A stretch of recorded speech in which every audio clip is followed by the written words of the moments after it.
Folder open ചെയ്യുക. Amount 60% ആണെങ്കിൽ Excel open ചെയ്യുക. ഇത് സെലക്ട് ചെയ്യുക, ഷിഫ്റ്റ് ഞെക്കി പിടിക്കുക, താഴേക്കുള്ള ഏറോ ഞെക്കുക. അന്നേരം ഇതെല്ലാം ഇങ്ങനെ സെലക്ട് ആവും.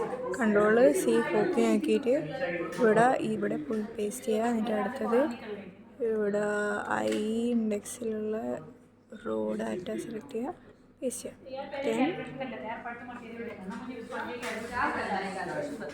ഇവിടെ plot line X axis Y axis ഒക്കെ കൊടുക്കുക. പിന്നെ വേണ്ടത് അനാലിസിസിൽ പീക്ക് ബേസിൽ മൾട്ടിപ്പിൾ പീക്കിൽ ഓപ്പൺ ഡയലോഗിൽ ഇവിടെ ലോറൻസ് ഇവിടെ 3 പീക്ക് വേണമല്ലോ. ഓക്കെ കൊടുക്കാം. എന്നിട്ട് നമ്മൾ അപ്രോക്സിമേറ്റ് മാക്സിമത്തിൽ എന്ത് ചെയ്യുക, ഡബിൾ ക്ലിക്ക് ചെയ്യുക. ഓക്കെ.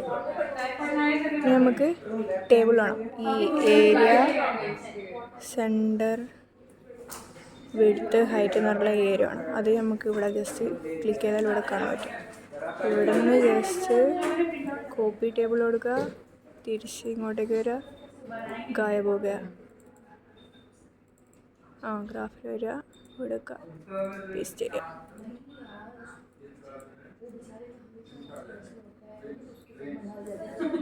പേസ്റ്റ് ചെയ്തില്ലേ?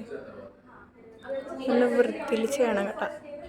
അടുത്തത് അനാലിസിസിൽ, മാത്തമാറ്റിക്സിൽ, ഇൻ്റഗ്രേറ്റിൽ ഓപ്പൺ ഡയലോഗ് കൊടുക്കുക, ഓക്കെ എടുക്കുക. അപ്പോൾ നമുക്ക് ഇവിടെ എന്തെങ്കിലും കിട്ടും.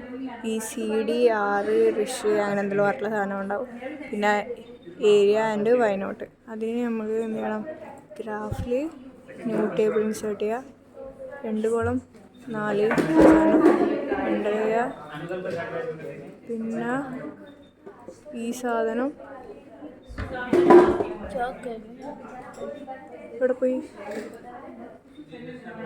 ഈ CD and Y not area ഇതിൽ കോപ്പി ചെയ്യുക.